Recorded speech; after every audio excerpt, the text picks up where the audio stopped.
Hey guys, welcome to another episode of Boone County Cryptids, where we chase the country's most chilling cryptid legends, one eerie encounter story at a time. Hey guys, thank you for being here. I'm glad you guys could join us today on this Sunday. Uh, Hope everybody's doing good, and just God bless those who are going through a rough time. I know there's still people going through the aftermath of the ice storm and snowstorm from the past few weeks. So just please keep them in your prayers. You guys, just please keep our first responders and our armed service members in your thoughts and prayers as well. They go through a lot of stuff every day that they shouldn't have to, just to keep our homes safe and our city safe. And just God bless them. Let's say a prayer for them if we can. But guys, I've got a great guest on here today, and he's had a lifetime of experiences. And let's welcome Ninja Dave to the studio.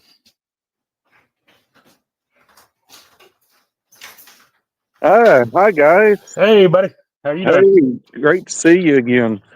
Yeah, man. I tell Good to you, see you. you said a lifetime of sightings. You're not kidding, man. Even starting off most of my life as a skeptic up until 2016, I've had so many sightings before that I just kind of shelved, to the back of memory and tried to forget about even as a skeptic because sometimes it is an inconvenient truth that you're dealing with the reality that these things exist, That's exactly right. Yeah. even good and evil, in the world.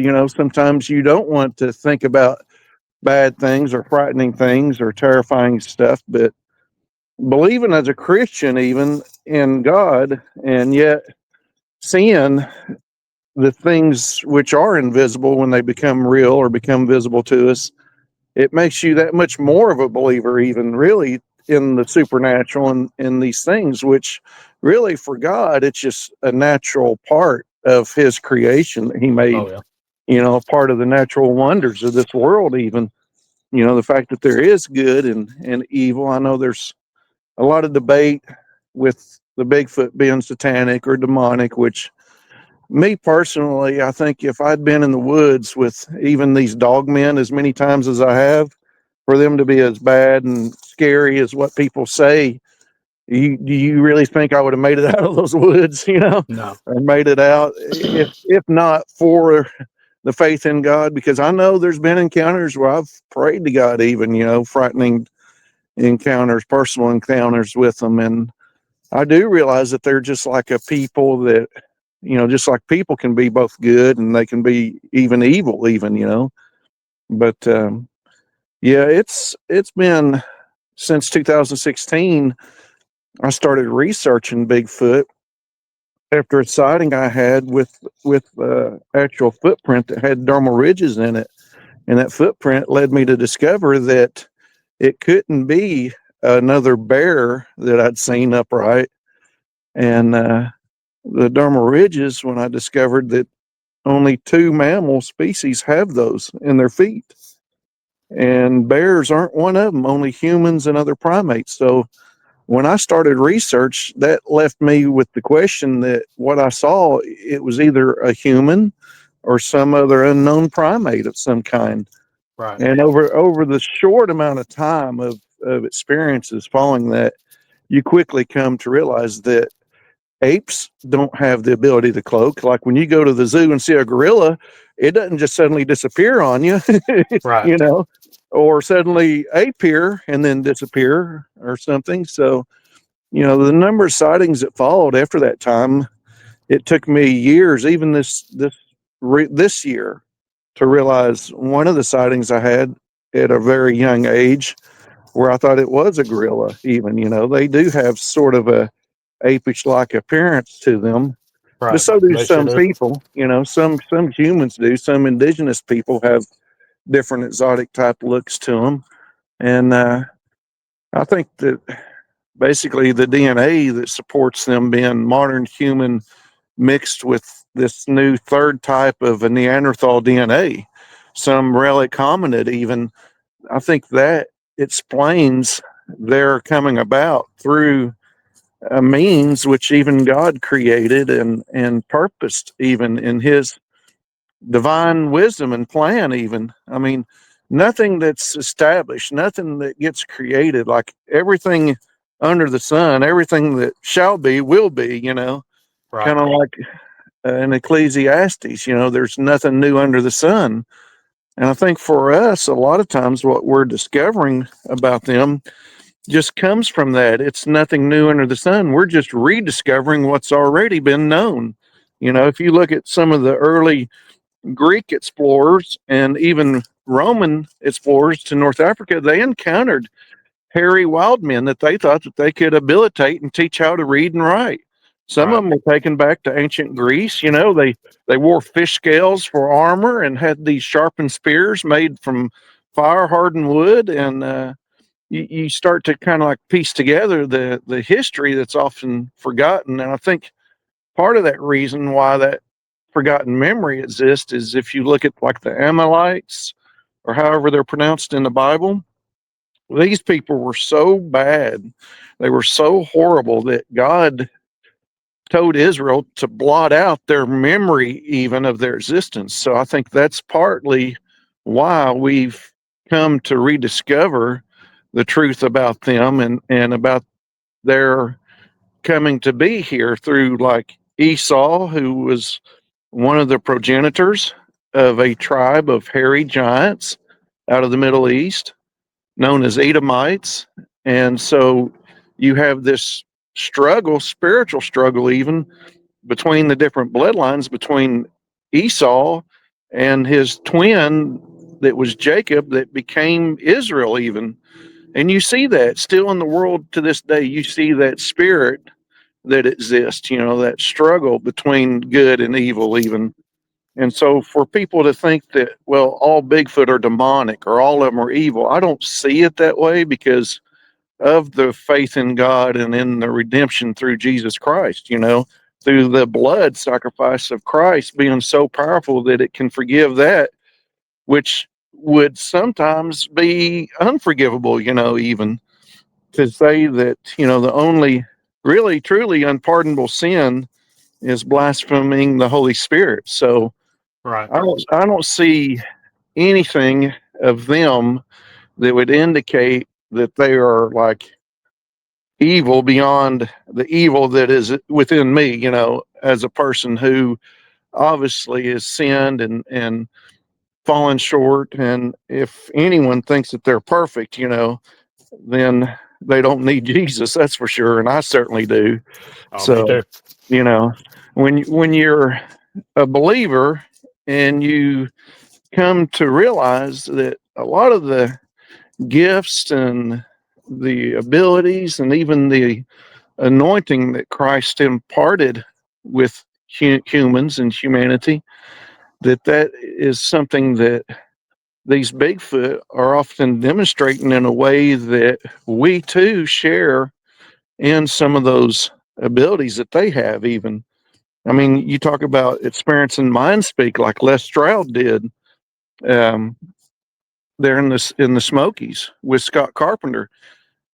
They have an ability that Scott was like terrified to even think about encountering the thought of something other than God speaking to him in his mind. And like he was absolutely against mind speak, but he 100% believed it was real. He knew that Les had this experience there. And first time I was with Scott, and he took me to where Les had his mind speak encounter. I had no idea, like no clue whatsoever where that happened or anything. And I set my backpack down beside this tree there. We stopped to take a break there. And Scott chuckled and he goes, that's odd. He goes, you just put your backpack down in the same exact spot where Les Stroud put his when he got mind speak. And Wow. I was like, what are the odds of that, first of all? And then you look at Scott, who started off in Bigfoot research. He had stopped researching Bigfoot because he thought that they were all demonic. He Right. thought that they were all evil, even. He was the one that really, I mean, he wrote the book, The Nephilim Among Us, even, So he had come across that scripture there in Genesis 6, verse 4, where it talks about the sons of God. And I'll tell you something about the sons of God. The reason why it doesn't call them fallen angels, which we understand them to be, is because the Bible doesn't look to your past or to your failures or your mistakes. It looks to your future through the finished work of the cross, through the eyes of Christ, even.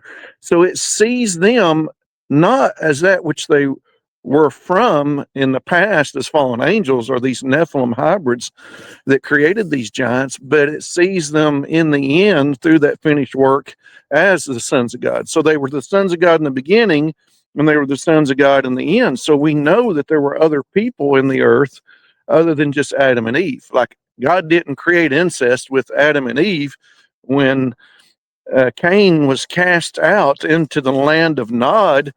He's fearful of these other people that may take revenge upon him. Even, he pleads to God, like, don't send me there, don't cast me out with these people, because they'll revenge the fact that I'm a murderer.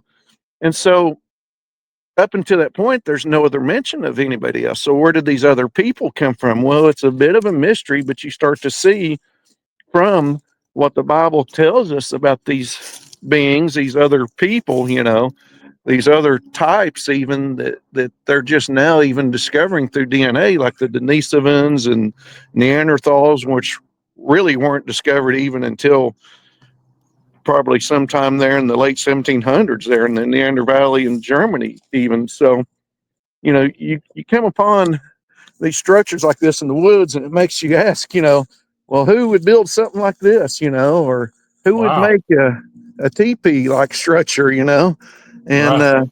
it's kind of a mystery and a rediscovery, just like Scott had discovered from the Bible there in Genesis 6 about these Nephilim, about these giants, which are real. I mean, I'll tell you how real Bigfoot is. If you want a quick history lesson, they named the planets after these giants, even. I mean, astronomy, even the moons. Like, if you Google search, were the planets named after giants, it's going to tell you no, they weren't named after giants, they were named after gods. Really? Yes, all the planets except Earth, which means basically dirt, were named after giants. And these giants, if you Google search this and go even further into it, it will tell you that the moons of those planets that are named after not giants but gods were actually named after their children, which were giants. And Right. so it's so silly. If the moons are named after giants that are the children of these gods, then what would those gods not be then? Would they not be giants as well? I mean, you look at Mars, right? And that's named for this like Roman god of war, Ares. And then you look at the names of the moons around Mars, they're all named after giants. So that right there tells you that as far back through history, people had a knowledge and an understanding about these things. Like when they looked up at the wonders of the night sky and they looked up into the stars and in the heavens, it goes back all the way to the Babylonians, who are actually mentioned also in the Bible. They were the first ones to name these planets after these deities that they worshiped as gods. They worshiped these demigods as spiritual bodied beings that were named for these planets that somehow had some association, some representation from out there, in space, something beyond what we would think to even know or even believe about Bigfoot and Bigfoot's existence. But yeah, if Bigfoot isn't real, then why did we name the planets after giants? Yeah. It's just based upon myth and mythology. Yeah, okay. You keep telling yourself that. The Bible's just some mythical book, and one day they'll certainly have an awakening. Might be a Yeah. rude awakening, but they will definitely awaken sometime. And that's why I think in the end everything will be revealed. I think Scott Carpenter finally discovered the truth. After he passed away, and as a Christian went to heaven. I think he's there with Christ, and that everything has been revealed to him. It's no longer a mystery for him because he already knows about this stuff. And even before meeting Scott, I prayed for Scott. I prayed one time, and I just thought of this the other day. Even I prayed, I said, well, Lord, reveal to him this stuff so that he'll know to believe me even about my sightings and encounters. And he told me after meeting me that he had a can of Coke literally slide across his computer desk. Wow. All on its own, like telekinesis somehow. And he was convinced that the Bigfoot had done this, and because he was seeing orbs and other strange types of manifestations and shadows and stuff, shadow beings, he was certain that it was something satanic or something demonic. And so he pled the blood of Jesus over his house and everything. And when he had an experience there, shortly before he passed away, there with David Pilates at his house, where a rock was thrown on top of his garage roof, and it made this, like thunderous sound, as they're standing outside his home here in East Tennessee and there in Maryville. And it of course startled them. He called L.A. Marzulli and asked L.A. to pray for him that the Bigfoot were back, that this, he was fearful that some kind of a satanic attack, that somehow, the curse was upon him or something. Like he had prayed for them to leave his property, prayed this prayer of protection, and he felt like somehow it had failed him. But I don't see it as so, because when I prayed to God that God would reveal this to him so that he would know it, it's just like that can of Coke sliding across his desk. He knew that these other aspects to these giants are real, and there's a reason why that they were worshipped as gods, because of those abilities that they had beyond the natural. We call it supernatural, but to me, it's really not anything super beyond their physical ability. One, they're large, they're massive, they're powerful. They could outrun, like I had one run up a mountain, and in 2 minutes, he was already crossing the top of it. It would take me 20 or 30 minutes to reach that distance, and you could never catch one of these things. I mean, it would outrun you, outpace you. It could outrun a horse or outrun a dragster almost. I mean, there was one ran across the road in front of me I saw, and I looked at my speedometer, and in the distance that I had traveled, that it had crossed the road, I estimated that it had to have been doing about 45 miles an hour. I mean, that sucker was trucking and booking across the road there. And they do have that heavy eyebrow ridge, like the Neanderthals and the skulls of these early humans, just like it mentions there in the Bible about other people from the land of Nod. It's like, okay, who are these other people? If all the Bible is focused on is the bloodline of Jesus going all the way back to Adam, who was created in the very image of God, then you start to see the reason why there's not a mention of any others, because only Adam was made in that image of God, and after God's own likeness. So to me, believing in God and experiencing the supernatural with these things, it's just a part of nature, really. It's just a part of who they are. It's a part of their metaphysical DNA, the way God created them to be, and really angel, that's just a word for a messenger. I mean, you could have any type of these cryptids become angels or angelic beings. The Bible talks about all kinds of, faces of eagles and heads of lions and all kinds of creatures, especially around God's throne. And even so, it talks about there being both celestial and terrestrial beings in the Bible. And so we know that this world, it lies in the hands of the evil one. We know that this world is in the hands of the devil. And even the Bible tells us as a Christian that the devil is the God of this world. Well, it's not hard to see this reality that exists between good and evil. But to say that everything about Bigfoot's evil, I just don't share that faith, because I've experienced too much good from them as well. I've got two personal experiences where they've helped people. One, I was hiking in the mountains with Royal Rangers. It's like an Assemblies of God affiliated, like Boy Scouts troop. And we were up, I think, along the Appalachian Trail there at one of the overnight shelters. We were running around as kids, as teenagers, playing Army in the woods and hide and seek and everything. And one of the young kids went missing. He'd gotten himself lost up there in the mountains. So we started off, formed a line, started marching down through the woods, search parties, went out searching for him. And they found him. And he was all in tears. He was all distraught. He was just like, he looked like he was shell shocked, really.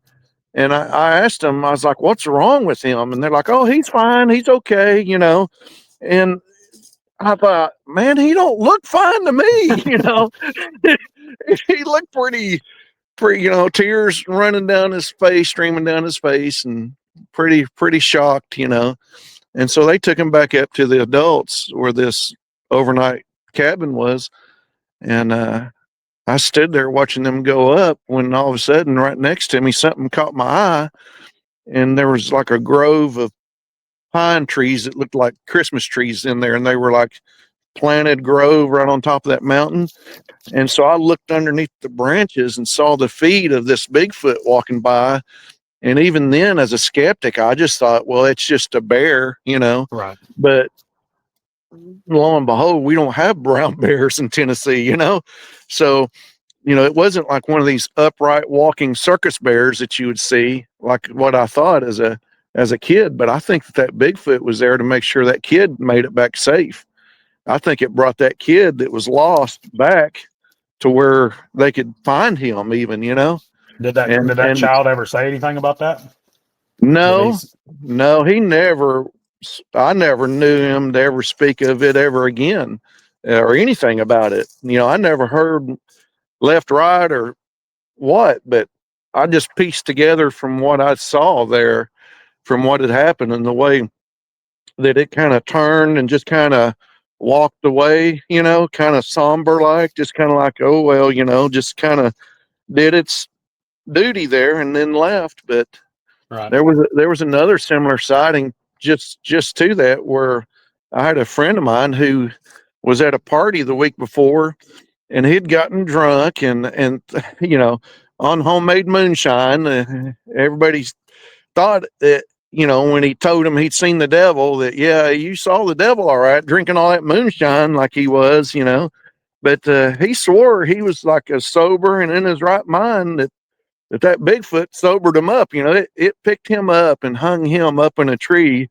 so that he could sober up, Wow. And only later did we realize that it saved him from running off of a cliff, because when he thought, drunk as he was, that he could walk through fire, and they grabbed him and pulled him away from the flames just before he was about to stagger into this big bonfire and would have been burned up from it. He fell back into the woods there, where he said he saw this devil. He called it the devil. He said, it's the devil, I tell you. I saw the devil. I've heard them called mountain devils before, so that kind of coincides. It makes perfect sense, really. And so he takes off running down through the woods, and this thing is chasing him. And he's telling everybody, the devil chasing me. It chased me through the woods. Well, that devil that chased him saved him, because it ran him down and caught him just mere 3 feet from going off the edge of that cliff. Wow. It caught him just seconds before he was about to kill himself. He would have ran in the middle of the night right off that river bluff. And it's probably 100-foot bluff. It's far enough that you might survive the fall, but then again, you might not, More than likely at that time, you're probably not going to survive it, because nobody would have known to even look for him there. When they finally did find him hours later, when they realized he was missing from the party and they went searching for him, he was passed out, hung over a tree limb way up in the tree. And they were like, Tom, how did you get up in that tree? It's like the devil put me here. The devil that chased after me put me up here. And everybody just thought, yeah, sure. But then that next weekend they had another party and I was there. And I saw that devil too. He was fighting the devil inside the barn. And I walked around one end of it and saw him swinging a broomstick around the other end of it. And when I got back down to the party after following who I thought was Tom up to the house, I realized it wasn't Tom that I was following, you know, Yeah. when this like shadow figure in front of me just suddenly vanished, you know, like I was looking down at the ground following behind it. And when I looked up, all of a sudden it was like nowhere to be found. And I was like, well, where did he go? You know, because it kind of told me, you know, keep an eye on Tom about the last weekend's party where he about fell into the fire, you know? Yeah. So, yeah, I was up there watching Tom around the barn fighting like Don Quixote with the windmill with the broomstick, you know. He's fighting the devil, all right. And then I show back up at the party and tell everybody that I saw, you know, this shadow thing in front of me that suddenly disappeared, thinking it was Tom.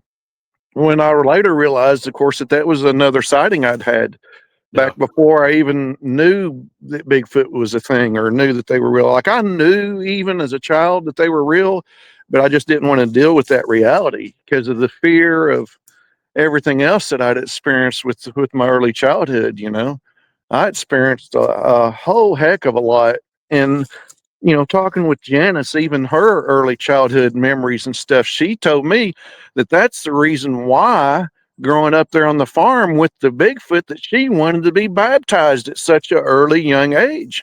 And so her grandfather took Janice to the church, to the preacher to be baptized. And she was like really young, like she's probably younger than 6 even then, where she had seen the Bigfoot on the farm and had these like really bizarre experiences to where she knew 100% God was real and wanted to be saved, you know, wanted to be baptized. And so her grandfather told that preacher, said, hey, this kid, I've not put the idea, the thought into this child's mind. This kid's come to me all on her own. She wants to be baptized, and there is no one that's going to stop her from getting Right. baptized. You know, she's decided this all on her own. She wasn't coached into it. She wasn't told to think any certain way or anything. I mean, she's come of this of her own, you know, free will and decision. But yeah, Janice told me that she had like skin grafts or something taken from the back of her neck. Felt like they were peeling the skin off of her. Oh man. And yeah, she like she said it was painful. It was torturous almost. And she wanted to be saved, you know, whatever it was, she didn't want no part of. And I had like similar childhood experiences too. I grew up in the city though, and kind of knew that Bigfoot was real. I had a sighting of one watching me playing there in the woods one night, and I told everybody, I said, hey, look, there's a Bigfoot. And when I turned and looked back, it is gone. I mean, it just cloaked, you know, right there behind these bushes where I saw them.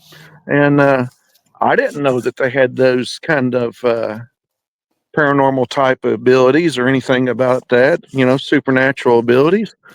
I just told everyone I'd seen a Bigfoot, and my parents, they just told me that there wasn't no such thing, you know, there's no such thing as boogeymen under your bed, and you don't have to fear, you know, fear this stuff. And yet I had like nearly nightly visitations with these shadow beings. It would appear in the hallways at night. Like I would wake up sometimes in the middle and have like this reoccurring nightmares of being on like an operating table where they were doing some kind of experimentation, like all the classic signs of like UFO, alien abduction type scenarios. But with that, there was like some type of an early childhood recollection looking back that there was this knowing, like just intuitive knowing that God was real. It's kind Yeah. of hard to describe that based off of those experiences, but it's almost like there was something about God that was encoded within even our DNA. I mean, it says He knew us before we were even formed in the womb, even, you know, knew every part of us, you know.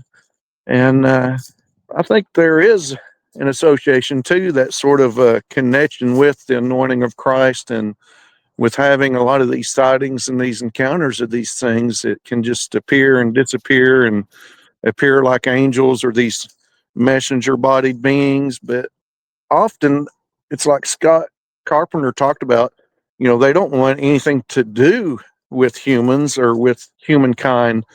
And, you ask them, well, who's Jesus to you? Oh, well, he's a prophet, or, oh, he's, a teacher, or he's this and that. But it's not until he becomes Lord, really, that you come to even recognize who God is, actually, Right. through Jesus. So I think with them, their coming to Christ follows the same path that we follow. They have to come under that being reborn the same as we do, that same salvation. So they're in the same fallen world that exists, under the evil one, under the devil, who's the God of this world. They have the free will the same as us. And I think that's what really changed Scott Carpenter's views from where he had stopped at one time doing research into Bigfoot, thinking that they were all satanic and all evil. And then he started researching again. They were going to do the DNA study again with Melba Ketchum, and trying to get more samples and include in the samples the dogmen, because initially Scott had samples of the dogmen and DNA. And David Pilates was like, hey, let's just focus on the Bigfoot right now, because it's hard enough to get people to believe in Bigfoot, let alone in dogmen, And it was funny because with Scott, he just 2 weeks before he died, we went back to that location where Les Stroud got Mind Speak. And I watched Scott make a beeline straight for that tree, and he put his backpack down in that very same spot.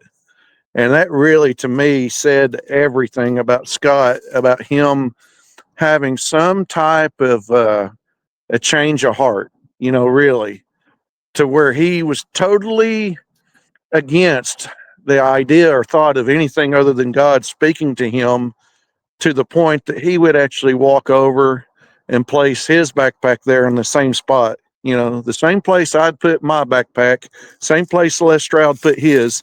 Is like Scott come around to realize that they're not all evil. They're not all out to eat you, which a lot of the giants would. I mean, that's why God commanded Israel to destroy them and to wipe them out, because they were evil. Absolutely evil. Just like some people are absolutely evil, Hitler and everything, right?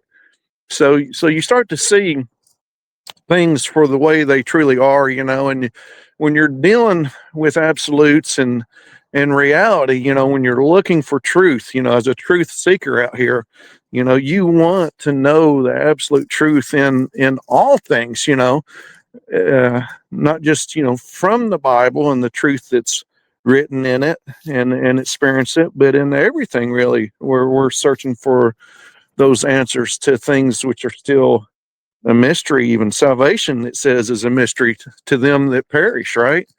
So there's a lot of mysteries that exist out here in this world and in these woods, and a lot of these things that God purposed and planned in his divine will, even, even made a way for them to be saved as well. And when I talked to Scott about this, about how they have a free will as well, to either choose God, to accept Christ, or to deny him, then it really opened up everything to where I think Scott was able to finally recognize that, hey, if they were out to eat him, then he would have been dinner long ago, Right. If they were all evil, then they wouldn't have left that mint there for him to take and use to keep the mosquitoes off of him, stacked up on that stack of stones where he just barely touches it, and the whole stone stack just crumbled. It just fell apart. So it was like so perfectly balanced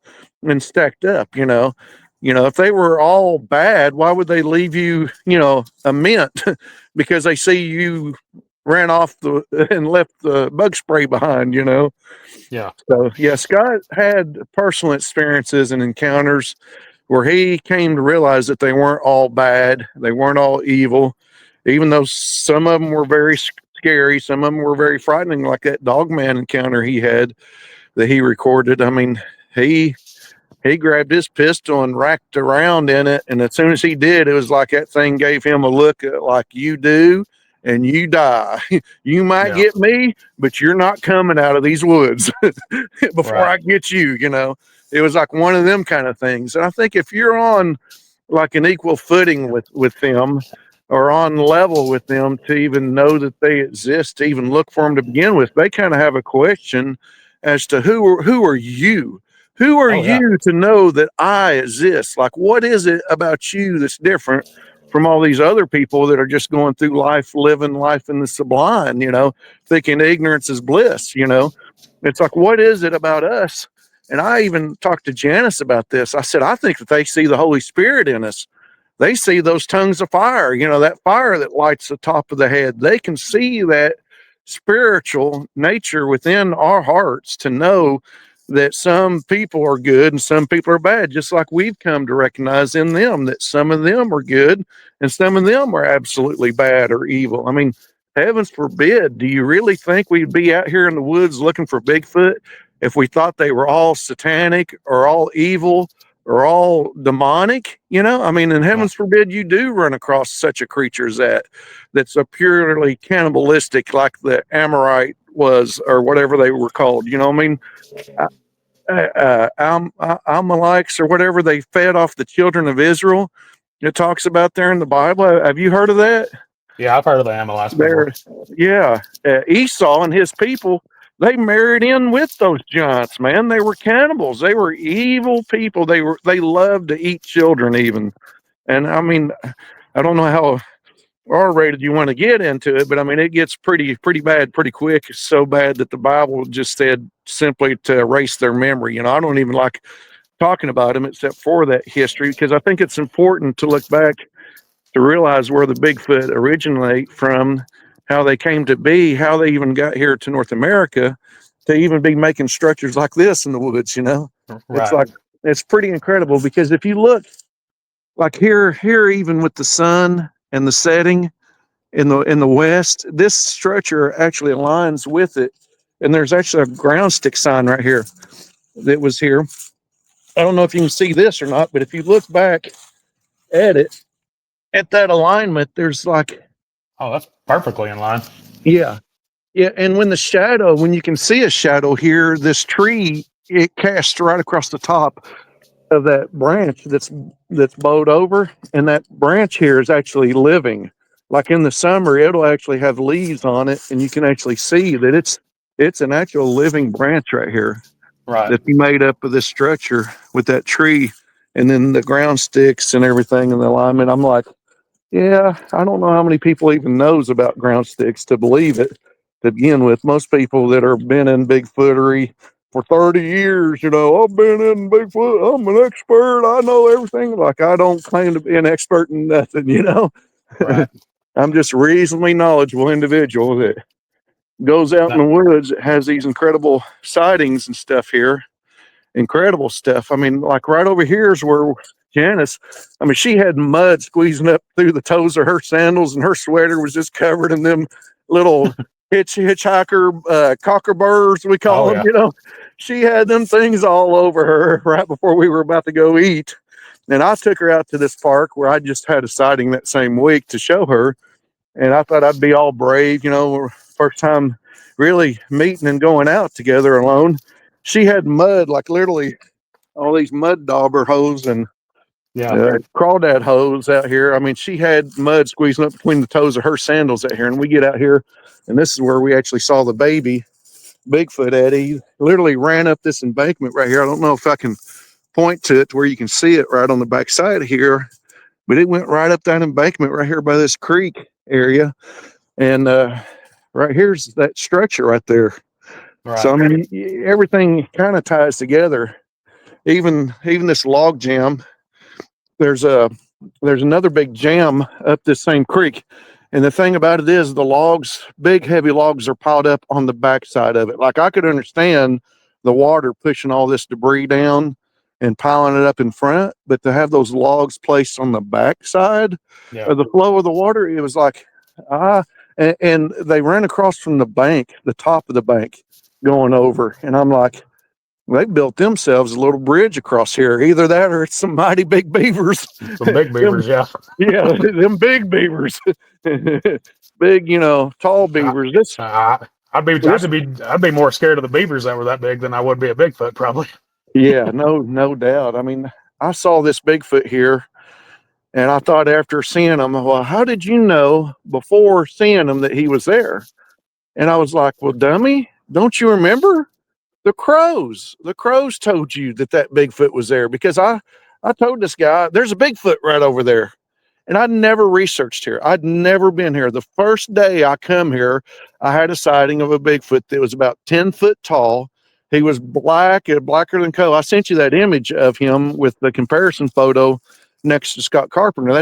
This is where that photo was taken, over on the other side from here. And so that same week, like 3 days later, me and Janice come here, and crap, I hit the wrong button. Good. I hit snooze on my alarm. But she seen it, I seen it, but it looked like some kind of four-legged animal running through here that was black with a gray stripe down its side, and it had this like white underbelly. And all you could see was of that gray stripe moving like an arch through the woods as it was like bounding over all this, thick brush and stuff back in here. So I thought I'd be brave, of course. And I thought I'd run back in there and just scare it out. I thought it was a dog or something, maybe, some kind of Heinz 57 breed. I didn't really know what it was. It was just black looking, but it was right where I'd seen this Bigfoot that was staring at me, trying to figure out how I knew he was here. And it was totally by way of those crows, the calls that they were making from a previous sightings I'd had up in Kentucky. Those crows were making the same kind of calls, announcing that Bigfoot was there. And when I walked up on him and saw him, he was sitting there staring right at me, and I got that picture of him. It's almost like a blind luck, because the first photo I took, I was like, whatever you do, don't take your eyes off of him. Like, don't even blink, And so I got my phone out, got the camera ready, and I looked down for a second, and I snapped a picture of him, and he was gone in an instant, disappeared. And I looked at the photo on my screen. I said, well, that's not what I saw. That's not the image that I saw of him looking at me. And I turned like this and started to walk away. And I just took my camera, held it over my shoulder like that, and took a snapshot behind me as I was walking away, almost like how Scott Carpenter got his captured images by putting the camera on his backpack and recording them behind, peeking out at him. So I just took a no-look snapshot and caught that image of him there peeking out, and he had this like real stern look on his face, like we were in a staring contest. We were staring directly at each other, Right. And it was so bizarre, because when I walked up on him, he wasn't even 20 yards from me, and I was looking over to my left on the opposite side from him, and I don't know. It was just, I instantly turned my head around and looked and locked eyes onto him. Just like I just snapped my head around, It was like I was looking and looking and looking, searching for him. And then like intuition kicked in. I realized he was right there, right behind me. And he had that same look of shock and just kind of like a glaring eyed look at me, like, who are you? And how do you know I'm here? Kind of a puzzle look on his face. But yeah, I thought he had like this flat top looking haircut across the top of his head. Like the top of his head looked real square looking. And I didn't realize until I've had another sighting since then of him that he's actually got a mohawk that runs right across the top of his ridge, right down the center. And the hair is real close to the scalp. Like it's almost like it's shaved, like a military style haircut around the top. And then he's got that mohawk that runs just about an inch sticking up right across the top of his head. And that baby that me and Janice saw over here, one night I stopped going home at a rock quarry, and across the street there was a creek there, and I made some hoop calls, and that baby, who was now then about my size within 3 years of this sighting here, he came right up to me, like Really? directly across the road. Yes. And I saw him and he sat down like, here I am, you know. He walked up on all fours. He swings his legs and hips between his hands that's on the ground. Both hands were turned out, palms out, touching the ground, flat palmed, and he swings his hips between his arms with his legs tucked up and folded under him, and he sits down cross-legged like Indian style with his legs folded under him. And he just had this look like, here I am, you called, here I am Here now. I am. Yeah. And it was so playful, it's so funny. But in that same instant, seeing him, he swung around in an instant and took off because a car come around the corner. Like just at that moment, he pops up, walks up there and sits down across the road from me to see him. Here comes this car flying around the corner, and he spun around, took off so quick, his head must have hit that tree limb above him because it was still like this stub, like a pine tree stub. It Yeah. was sitting there going, Oh man. and so I thought, did you really see that? Like, I was like questioning myself, I was like, yeah, you saw that because you're still looking at it. You're still seeing the effects from him being there because that stub was turned out sideways against the tree, not out facing towards the road. So there's no way that car could have smacked that limb driving by it. Yeah. And it just made too much sense, really. I mean, it's like, okay, Big Daddy's here, Junior's here, Mama's somewhere. I haven't seen her ever here since or before or after then. It's just always been his father and the child. But that time with Janice, where I ran up on this dog-looking thing right there where I had that sighting, not knowing fully, understanding that they have like any kind of shape-shifting abilities, which they do, and they can transmutate themselves into other forms, other animals, or even into trees, it seems, because there was a tree that had a structure against it, and the bark of the tree, you could almost see like these facial impressions into it, like Yeah. pareidolia. And I thought, it's one thing for me to see facial images in this tree when they see it as well, like the Bigfoot. They see pareidolia and faces in, the sky or clouds or something, the same as what we do. They have that same intellect, even probably more so, even because if you go back and look at the Neanderthal cave drawings, they were drawing three-dimensional bison in the coast of France in caves thousands of years before we're still like kindergarten, level. We're not using three-dimensional shading and contours to draw three-dimensional shapes until the Renaissance, and they already had like an advanced level of understanding and art and culture and a history even that we've even since forgotten about or lost sense of this connection with them. But yeah, when I ran up on them, I thought, I'll be brave. I'll show Janice, I'm not scared. I ran up on that dog looking thing, whatever it was, it ran back in the brush there, thinking I'll just flush it out into the open. Well, he didn't scare off. Yeah. Like he wasn't scared at all of me. And when I ran up on it, it cloaked, and it was like this, like pure plasma sparks of like little tassels or like little ribbons that ended in like 90-degree edge corners, like little 1-inch strips that were maybe like 3 inches from the outer corona inward, that when they suddenly started to slowly retract, like they would shoot outward and then retract instantly back out. And as they would retract back out instantly, another one would shoot back out in its place. And they were just going back and forth like this right here. And then when they suddenly just all at once just retracted into the outer edge, and it all turned completely invisible. Wow. Like there was nothing there. And I know for a fact I heard those leaves crunch underground when that thing turned invisible, where you couldn't see nothing at all after this incredible sighting of indescribable, like you couldn't even describe that any other way.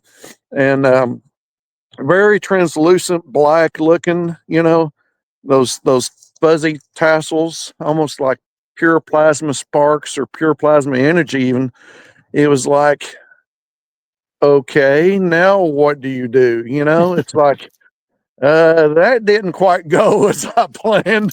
It Right. didn't quite scare off or out of the woods.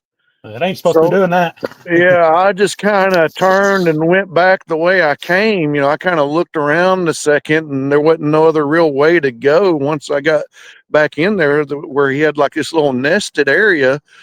And so I turned and started to walk out. Well, it started following me.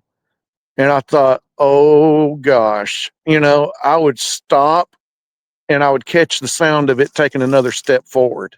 Yeah. And then it would stop. So when I stopped, it stopped. When I started walking, it started walking again, following behind me. And I had this funny thought to myself, like some lost puppy dog at the pound, now it's going to follow me home. Yeah. I've made a new friend, hitchhiker effect, like Scott Carpenter talked about, with Oh his yeah. research area up in the Smokies. He really believed that they followed him to his home in Maryville down the Little Tennessee River, that they came all the way down along the river, all the way through town into the city, even there in his backyard, where he started having all these experiences with them, even at his house, So apparently, Janice, she was with this other family that had stopped there along the trail. She was standing back recording me, and you hear her on the video say, "Be careful, William. He's right behind you." And I'm like walking away, and I'm too scared to like look back to realize it, to see him again after like, what you are hoping to see when you just seen him turn invisible, from some dog, four-legged creature looking cryptid, Yeah. some kind of a shapeshifter type abilities really that they have. And so that was like the first really just bizarre type of an encounter with one of these things, to where you realize that there's so much more that exists out here in this world, in this universe, than what we even think we know or understand to know or believe. And yet the Bible, it tells us clearly, about who they are and how they come to be and where they come from, and everything right down through the bloodline, even that bloodline of Esau, who I believe when Jesus spoke of the prodigal son, I think that's who he was talking about. The son that returns back to the father, the son that's, eating slop in a pig's pen, Oh and yeah. says to himself that it'd be better to be one of the servants in his father's house than to live the way he was living at the time, after he'd went off and squandered his inheritance. You think of Esau selling his birthright for a bowl of lentils. So you start to see parallels between what Jesus is teaching the disciples there and with Esau. I think Esau absolutely is that prodigal son that it says, God, Jacob I loved, but Esau I hated. And you think, well, why would God hate someone to such a degree when Jesus, all he was a demonstration of love and a sacrifice for us because of that love of God? And you see, it's because of Esau despised that anointing, even that was to come through that bloodline, even the blood of Christ, even through what turned out to be then the cup that was passed to Jacob. And you see that transforming of Jacob from the deceiver. And that's what's real interesting. Jacob's name means the deceiver, and yet he deceives his father into thinking he's Esau, and he puts on, like some people say, it was a hairy goat skin. Even that's how hairy of a man that Esau was, for him to go in to receive the blessing from, I think it was Isaac, his father, that was like almost blind, really nearsighted, to the point that he couldn't tell the difference between Esau and Jacob. So once that impartation of the anointing had been given from his father, passed down, there was no reciprocating it back onto Esau. Esau was cursed because he despised that which was of the anointing, that which was of God, that which was to come through his own very bloodline. But the bloodline still is the same bloodline that was the twin of Jacob. It's the same, inheritance still that they have as believers, that comes under the Gentile nations, even, that we can somehow be grafted in. If something that is wild can be grafted into that which is natural, how much more that which is natural be grafted in? You take something that's natural to begin with and you graft something natural to it. Well, how much more easier is it for God to bring about their salvation as well as for us? If we can be saved and spared a life of eternal damnation, then so can they. I think that was the point that Scott came to finally realize, even just weeks before his death, when he was willing to experience this for himself and put his backpack there in the place that Les had gotten mine speak, at the place where I'd put my backpack. Even after that, when we walked down the trail, there was a ground stick sign there. And I didn't tell Scott this, but I had a sighting on that trail hiking with him on the way up to that spot where Les had gotten mine speak. And the face was so black, like you could not see facial features. It's almost like, one of these veils over the face, like at a funeral veil or something. And I was looking through a 10 power binoculars, and he was only about 100 yards up to the woods. But here's the thing about it. You don't find a place where you can get a clear line of sight in the national forest where it's almost like every evening it rains at 4:30. Scott said, if you're ever up here after 4 o'clock, make sure you pack your rain jacket because it will rain on you. And that first year when we went back and had a memorial in Scott's honor, this little hike, sure enough, just like clockwork, like Scott had said, it came a rain by 5 p.m. on the dot. It poured buckets up there. And it was incredible because even going back up there, a year later after Scott's death, there was something there. Like Janice, she'll tell you, whatever that was in there, it wasn't Bigfoot. Like whatever Scott was encountering, whatever he had, ran up on in there. And there were several things other than Bigfoot too, other things than dogmen. Like he captured an image of this entity thing that's called a diro or something. I don't know if I'm pronouncing it right, but it's got almost like this elephant man nose. And even in like Hinduism, they worship this elephant, cryptid. And oftentimes, it's depicted as being an elephant that they'll make shrines and offerings to and worship it as a god.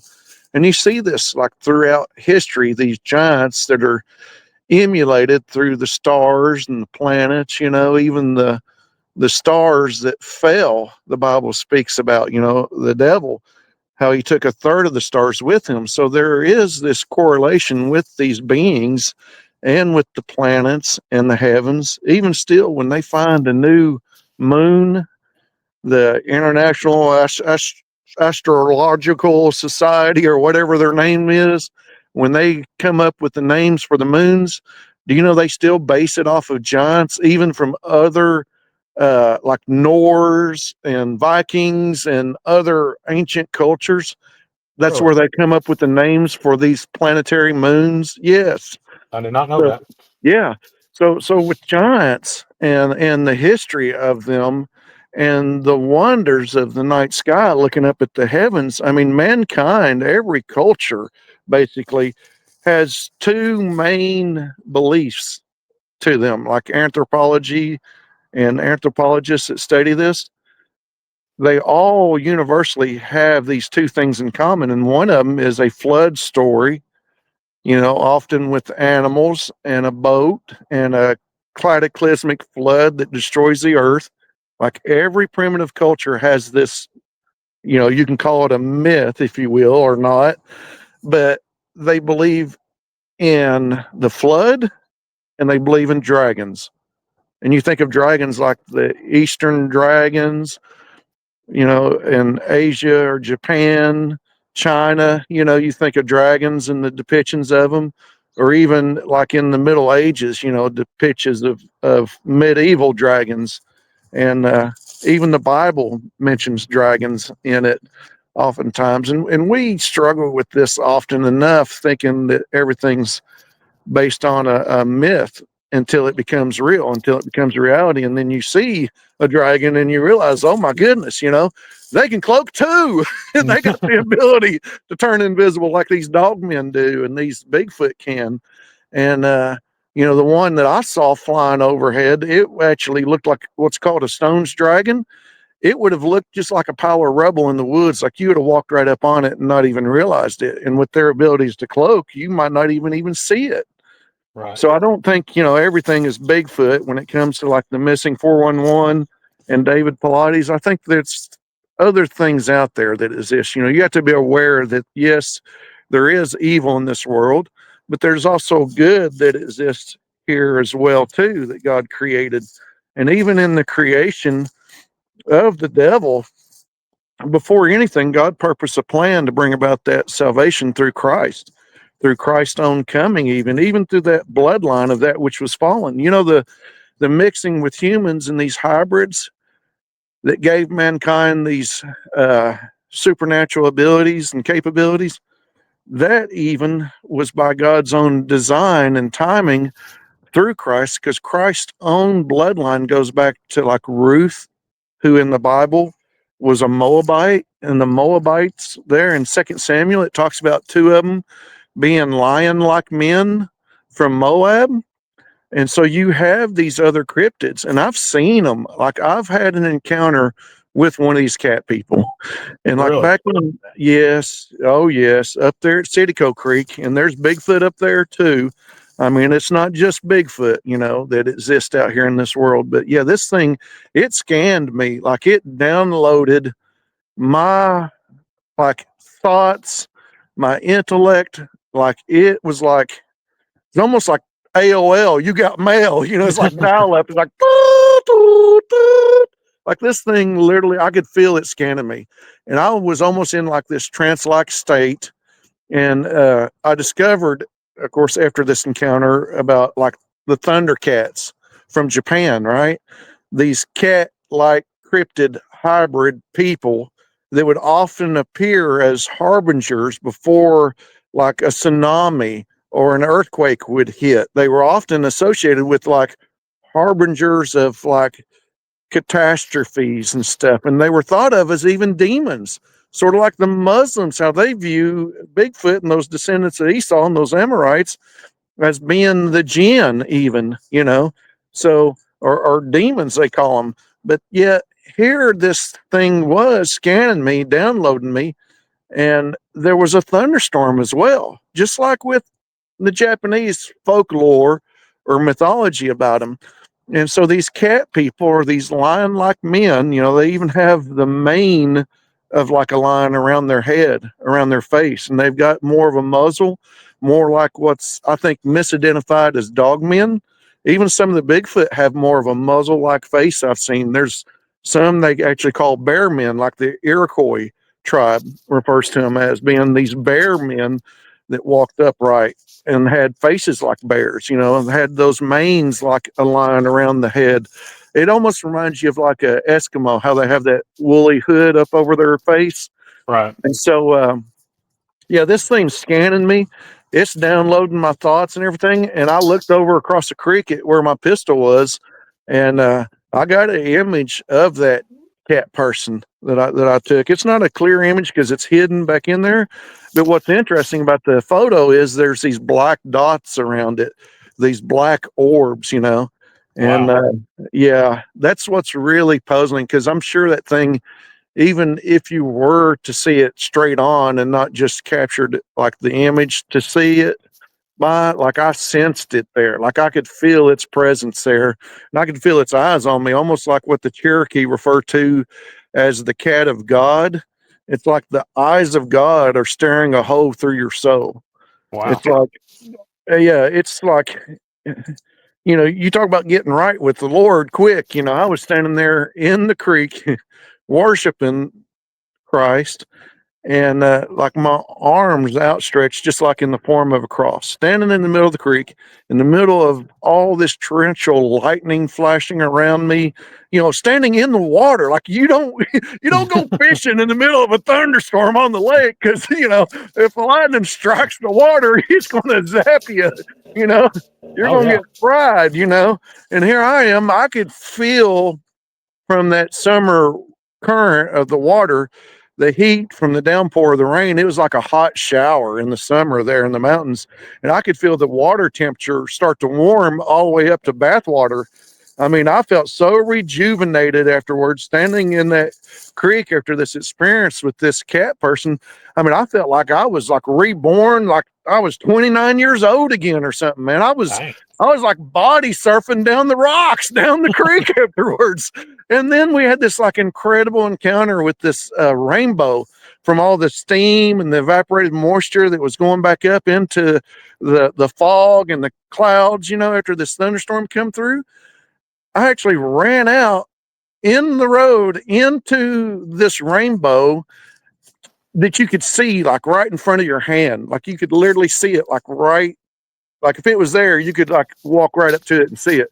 And when That's I went awesome. into that rainbow, all those colors of light changed into one color, which was like a bright white light, like That's a awesome. blinding light, like everything around me turned dark. So I had like not only this incredible encounter with this cat person scanning me in this trance-like state and this time of just pure worship, but then to see a really a miraculous sign like that and experience it like beyond belief even.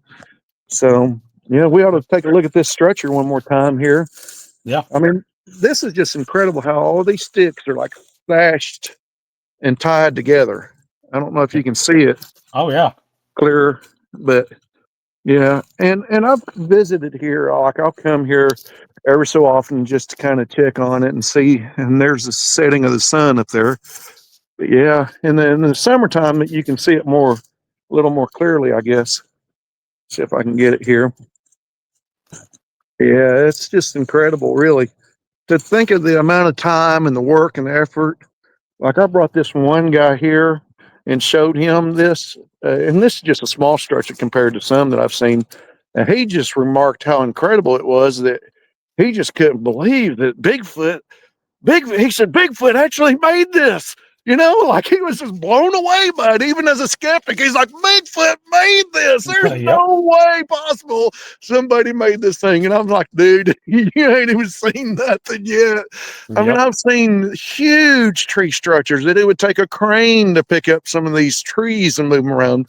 But then again, if you're dealing with giants, like literal biblical giants, these things that were so powerful, so strong, so mighty, that Sorry, I got my even dog. My dog's yeah, wanting to make an appearance. I see that. What a good boy he is. That's And actually my female, but is it a yeah. female? Wow. Yeah. How precious, man. I love animals like that. It's so incredible because to have a skeptic that can even come to believe is incredible. I met this girl who was actually a witch, and I wasn't scared of a witch. I took her out here. She wanted to see Bigfoot. I took her to show her Bigfoot. And Right. what did she see? Right here where we're at. Well, actually, it's over on the other side from here, over closer to where I had my Bigfoot sighting. She screams out and jumps behind me.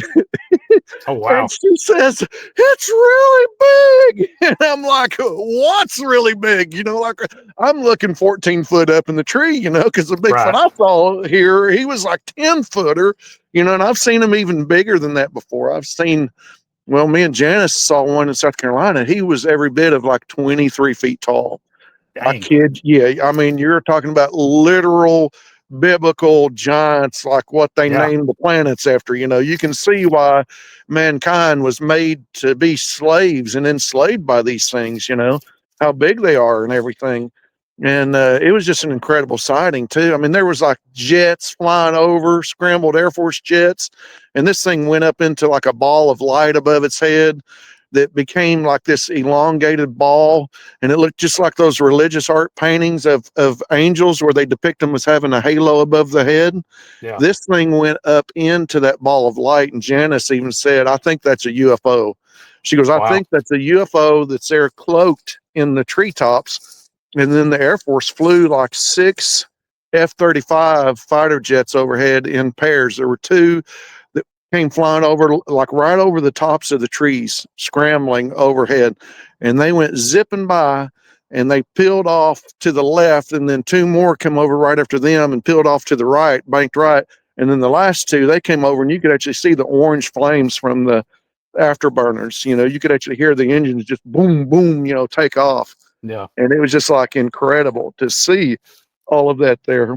We were actually sitting on the porch of Robin Hayes McCrae's house there. I mean, and Robin, she's had all kinds of sightings of UFOs, aliens, other cryptids, Bigfoot, dogmen. I mean, I was there investigating this stuff with them and had all kinds of crazy experiences. I mean, the bed shook.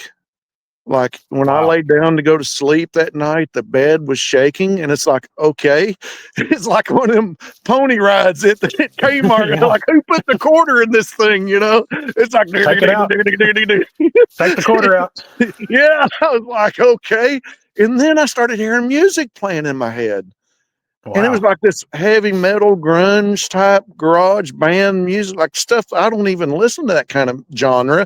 And I'm like, okay, this sounds pretty cool. I mean, lyrics and drums, guitars, tempo, beat, everything. It's just like listening to a radio station. Right. And I even started to get up and listen to see if it was coming from down the hallway, and it wasn't. It was inside my head, the sound of this music playing. And so the song came on and it went off, and then another song came on and it went off. And then like after the third song came on, I'm like, how do you change the radio station in your head? Yeah, it's like, how do you go to sleep at night with this music blaring? And as soon as I thought, like, how do I change the station? And it was like, okay, there was a connection made there, like telepathic connection, and it stopped instantly. Like it just shut off instantly.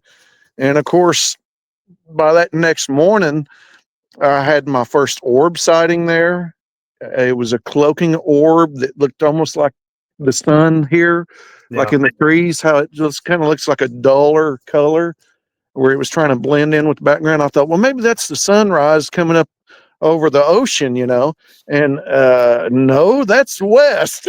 That's not east. That wasn't the sunrise that I saw, in the trees. And then you go outside and there's this big greasy, almost like Vaseline type greasy palm print, like Crisco or something, on my window from a Bigfoot that was outside. And Robin saw that Bigfoot. Like I heard the neighbor's dog barking like this German Shepherd, and it's just going ballistic. It's like going nuts. And so I'm thinking somebody's outside messing with my vehicle out there. So I go downstairs to look out, and Robin had just gotten up and looked out and seen the Bigfoot, how it ran around the back of the truck, she said, and it was hiding outside. And for her, she's like, oh, it's just a foot. And goes back to sleep. Oh, it's just another Bigfoot, It's just a local. It's just Fred or whatever. She goes back to sleep. Well, they had and they showed me the grass in the front yard where they had a fire from the power line. And so apparently one of those Bigfoot was up in the tree, and the limb broke with its weight, where it fell out of the tree and let out a cry because it hit the power line. Oh man! And it was hanging across the power line. It was throwing sparks, raining sparks down on the yard, and they actually parked their cars there in the yard. So the flames were moving towards those parked cars across the grass. And the Bigfooter down there beating on the side of Robin's house. And she's like, oh, it's just the foots, it's just them running by the house, because they would run by the house sometimes and slap it when they went by, but it kept constantly just beating on the house. And then the vocalization, she started hearing them. So she thought, well, I might want to go outside and see what's going on. She goes outside and looks, and there's a fire, and they're trying to get like the water hose and trying to stop the grass fire that was moving towards the cars, before it, blew up or something, but yeah. So there's another example of the Bigfoot helping somebody, really, they saved that kid that was lost up there in the Smokies. They saved my friend Tom Pierce when he was put up in that tree by the devil. I mean, I don't think the devil's going to save anybody. What I mean? I mean, even him being drunk on moonshine, homemade moonshine, for it to have saved him. It was there watching them kids at that party. No doubt that Bigfoot was watching the activity, watching the goings ons. Because when we went up there playing hide and seek one night, as a skeptic, I seen one walk under the tree we were hiding up in. We climbed way up high up in the tops of this tree, me and my buddy, and his Tom's brother, and I come down out of that tree just shocked as all get out, seeing this like 10-foot tall shadow looking Bigfoot walk underneath it, And I said to my buddy Alex, I said, "Man, did you see that thing?" He goes, yeah, it's probably Uncle Mike." And I'm like, "Uncle Mike? How big is he?" I mean, he's like, "Well, he's Uncle Mike's 7 foot tall."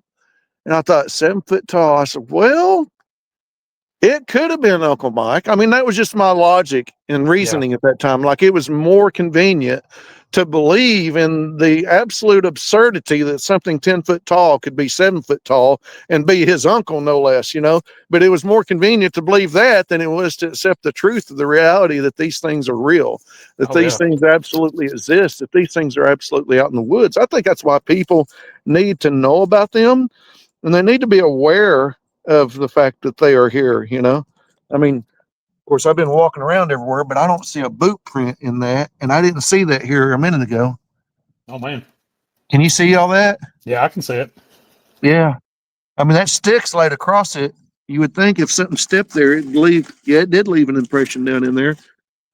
But my boot's got all kinds of treads to it. Yeah. Of course, it's got dirt clogged in it. It could have been probably where I stepped at, but like there's all kinds of like little sticks like that shoved in the ground right here. Oh, yeah.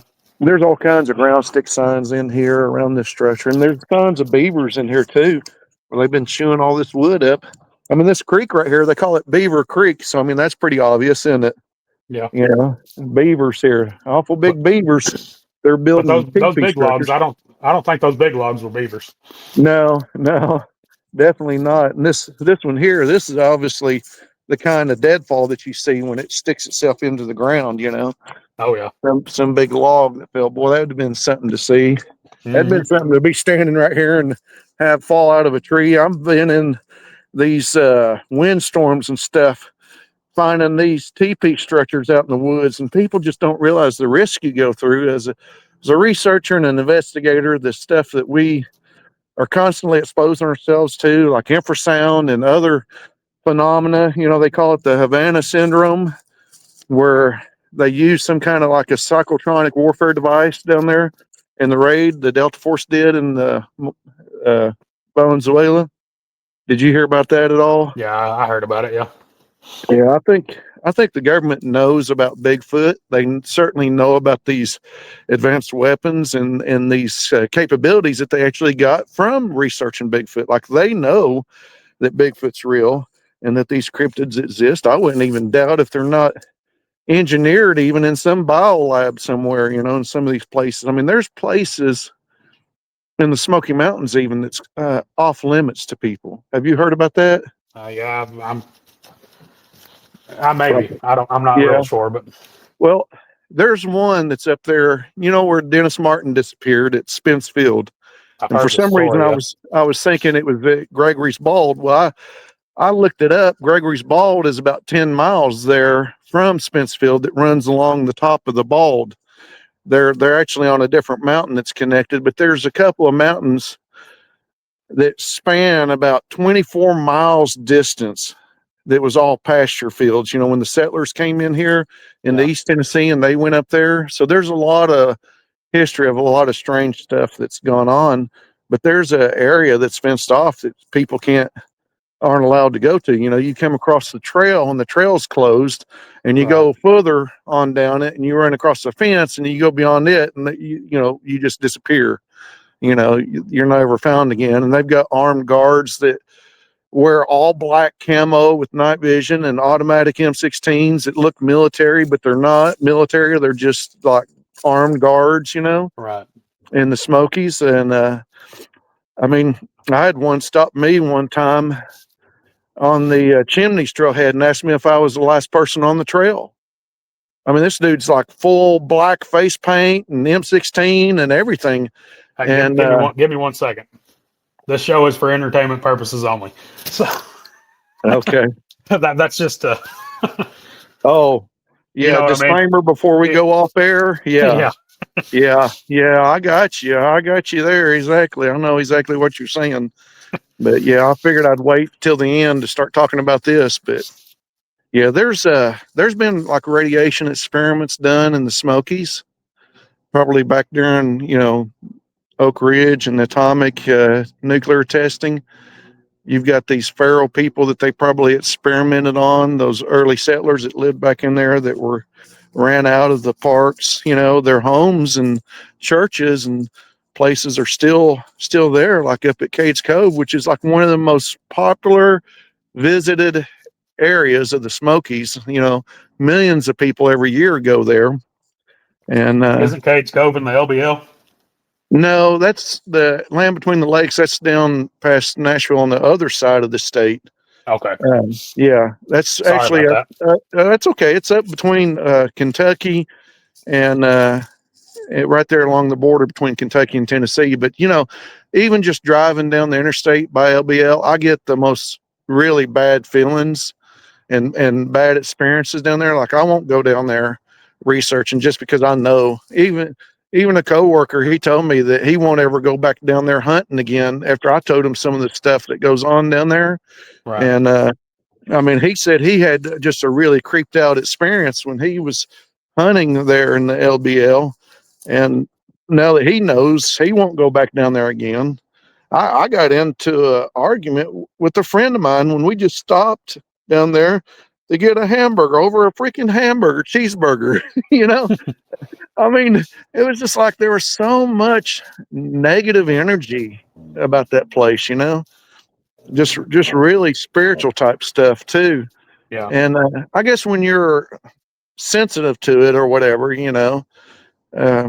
you pick up on little subtleties and things. I mean, when you start looking for Bigfoot to have the number of sightings like I have, you start to recognize, a lot of this stuff. I mean, you sort of look for it even when you don't look for it. You can't help but drive down the road and look off into the woods to see if you might see a structure or a sign or something. You're I'm the always same way.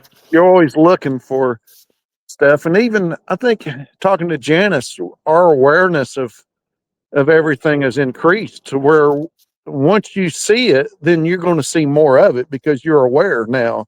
I agree. Some people call it an enlightened sense of knowing, but I think it's just true knowledge, true awakening of sorts.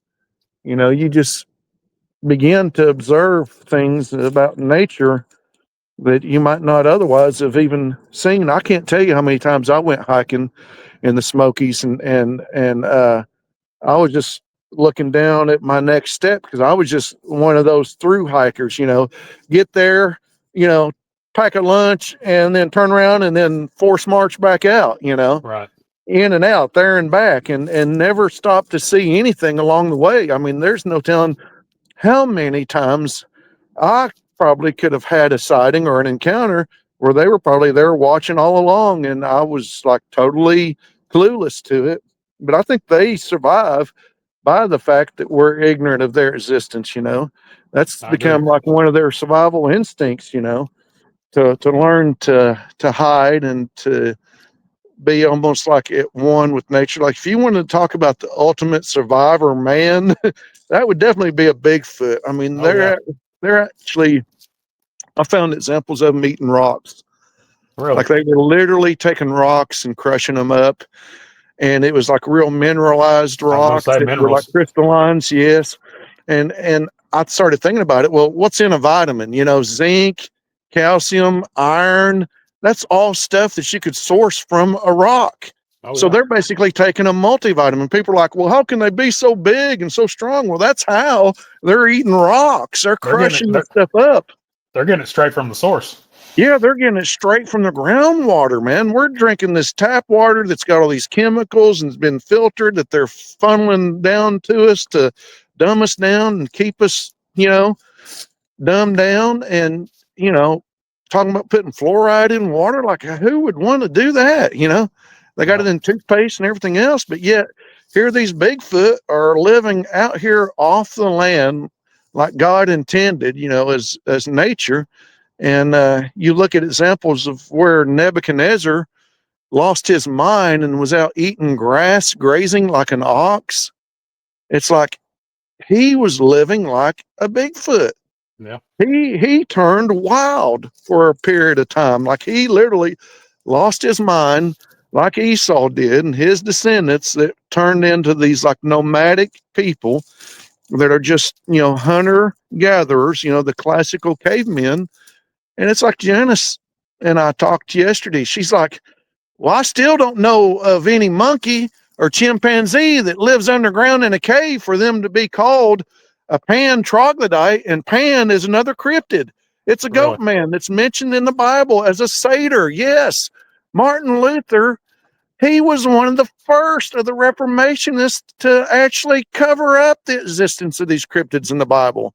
He changed it in the Old English to say a wild goat or a hairy goat instead of the Greek translation of a satyr, which when you look up a satyr, it's the daggum devil. It's like the Baphomet statue holding up the fingers. It's a half human, half goat man.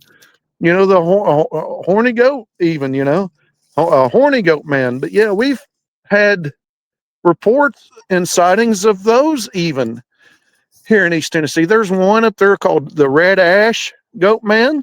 And I think it's the same exact one that's up there in Kentucky there in Louisville that's called the Pope Lick Monster. So if the Bible tells us that these things are real and it talks about satyrs, it refers to them as wild goats in the King James or a hairy goat. Back then, people probably understood that these things are real. But over the years and centuries and the times changing, people's forgotten that. People's forgotten that the meaning of those things that are real, that it's not talking about a hairy goat, it's talking about a satyr. You have to get back to the Greek translations to discover that even.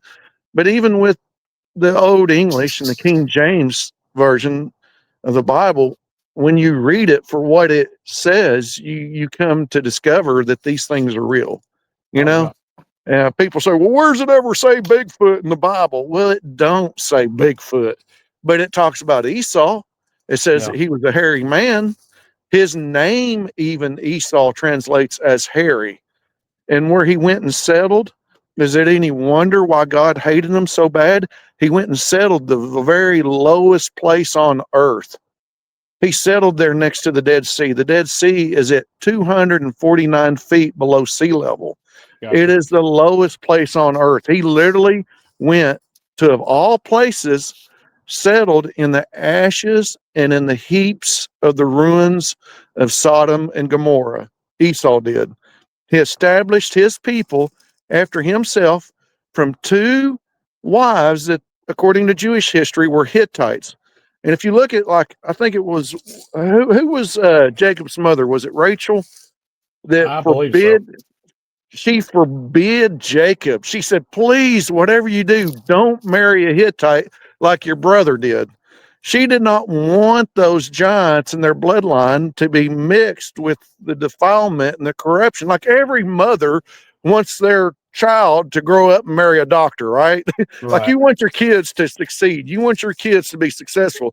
She did not want, like Esau had, marrying with these Hittites, which ancient Egyptians depicted them as being 3 times the height of one of them. They tried to conquer them. Like, I can't remember the name of that battle, but it is a big famous battle. Egypt invaded with their chariots, thinking that they could just run right over top of these people, and they smoked them all the way back to Egypt. And Egypt captured some of these giants and took them back as a parade to tell everyone of what great victory they fought against them, when really it was propaganda. They were defeated in this battle. They never again attacked the area of Anatolia in Turkey and tried to conquer these giants. And so Esau takes up and marries these Hittites, which one we know from the Bible, it mentions specifically her father as being like this man of renown, right? And so when you read that in the Bible, that gives you some insight and a clue that this guy was a man of renown, likely because of his giant statue, not Gotcha. just within his relations with people that he was famous or rich or powerful. He was huge and he was powerful, physically powerful being. And so if he's a giant, then what does that say about Esau's wives that he's marrying into? They were giants also, being Hittites. And these Hittites built these underground cities, all throughout Cappadocia, where, in fact, at one time the Christians lived in those underground cities and survived and hid out from persecution there in that area of Anatolia. So here you have all this history with these things, and you've got history of the chimpanzee being called a pan troglodyte. Troglodyte means those that live underground.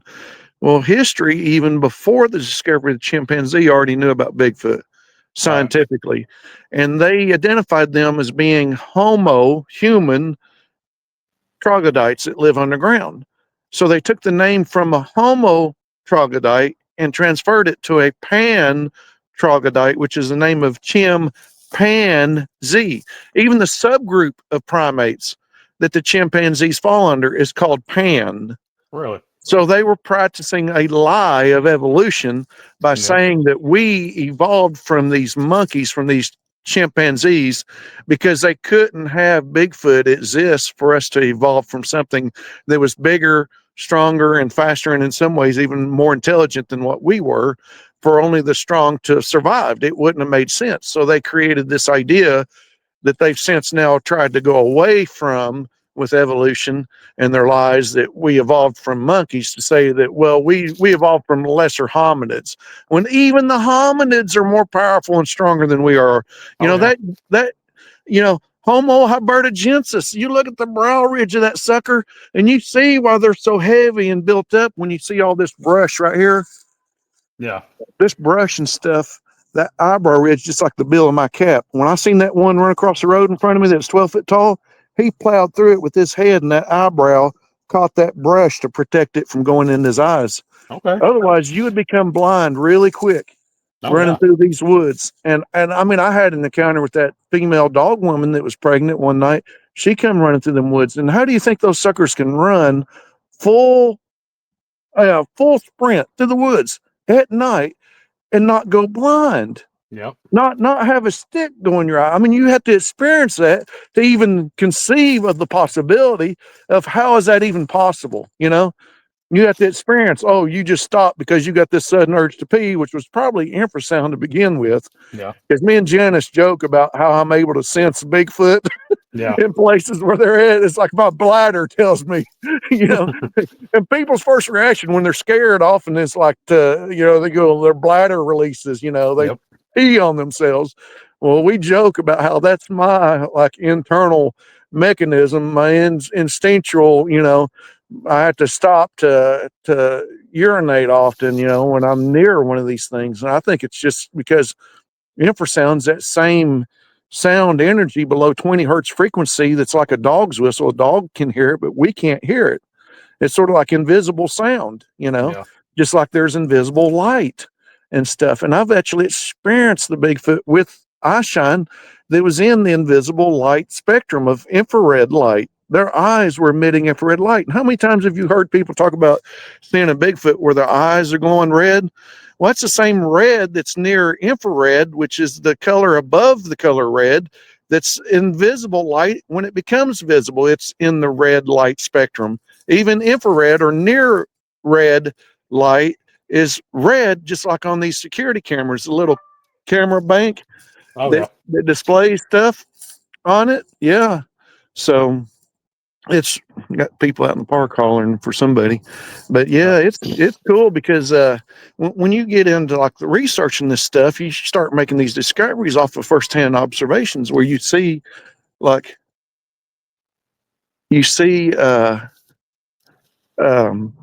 eye shine that's being emitted in the infrared wavelength of light because it's invisible, and the only way you can see it's through like the night vision goggles. So it's able to see that color of spectrum of light. So yeah, I had a sighting one night with a buddy of mine who was a skeptic, and he's like, "Come on, man, we got to go save these people. They've ran off the road. There's a car down off in the woods. I seen the headlights shining." I'm like, "Dude, that's not a headlights. That's No, man. eye shine from a Bigfoot, and he's standing behind the tree." I Holy had the crap. night vision goggles so I could see it. Yes. And he's thinking, we got to go save somebody that's ran off the road. I grabbed him just in time. And then we hear these, like tree knocks and everything down there, Right. knocking down there. And they started like knocking around us. Like I heard one on one side and he heard one on the opposite side of us. So, I mean, we were both like so terrified. I was having an anxiety attack from it because I started hyperventilating. Like, I can't tell you how glad I was to see the first street light there in Gatlinburg when we finally got out of the park. I finally made it out of the Smokies up there. I mean, I was just like, I could not breathe until I saw that street light. I was like, by the time we made it back after seeing that sighting. And then he was still a skeptic after that, even. He's like, well, I'd still have to see one with hair and everything all over it to believe, before I'm willing to believe that they're real. I'm like, dude, you don't understand. You just had an incredible sighting of a Bigfoot's eye shine. Do you know how many people would pay money, like good money, to see something like that? Good money. But that witch, when I brought her out here to this park, to get back to that story real quick, she freaked out. She jumped behind me. She said it was really big. I'm looking up 14 feet up in the tree before I got distracted talking about that giant I saw in South Carolina with Janice. And I'm thinking, it's that one with the mohawk. I'm thinking it's that big one that was a shapeshifter that cloaked and everything. And so I'm looking up, and I asked her, I said, well, what did it look like? And she says, well, it looked like a wolf creature. Oh, man. And I said, a wolf creature? I said, but you said it was really big. And she says, yeah, it was. I said, well, how big was it? And she said, well, it's about 4.5 foot tall. And I'm thinking, even if it was a dog or something she saw, 4 or 4.5 foot tall, that is pretty big. I have to give it to her there. It is a pretty big creature, but what kind of wolf creature can turn invisible? Like, she saw it directly in front of us running towards us. I never did see it. Right. I didn't see it, but she saw it. That was enough for us to leave and decide to go to another location where I'd had a sighting of Bigfoot at. And I was actually with Turtle Man, the guy that was on the Discovery Channel that would catch the snapping turtles.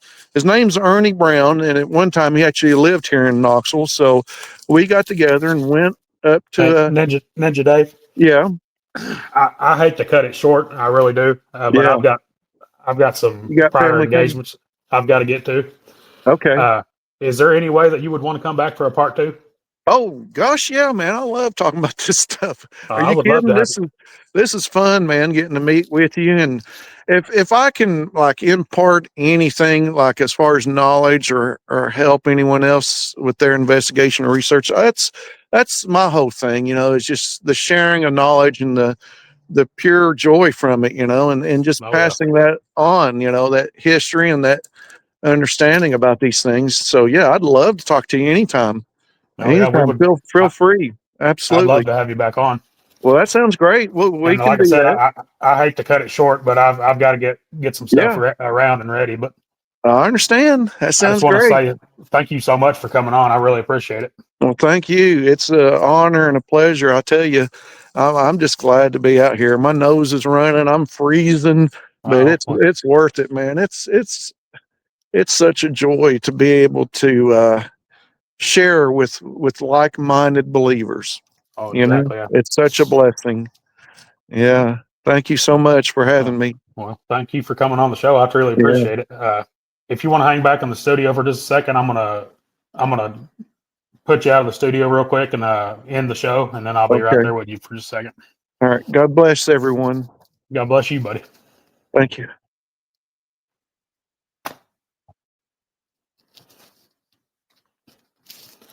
All right, guys. When I said a wealth of, or when I said a lifetime of experiences, this man right here is a wealth of knowledge. Not everybody believes the same way, but I tend to believe this guy. He is awesome, and I just want to thank him again for being on the show. Ninja Dave, awesome show, dude. And guys, just remember, if you've had an encounter, and even if you don't think it's significant, I promise you that it is, because all encounters are important, because all encounters are a piece of the puzzle, and it takes all the pieces to put a puzzle together. And guys, just keep our armed service members and first responders in your thoughts and prayers. And until next time, guys, thank you for watching Boone County Cryptids. We'll see you next time.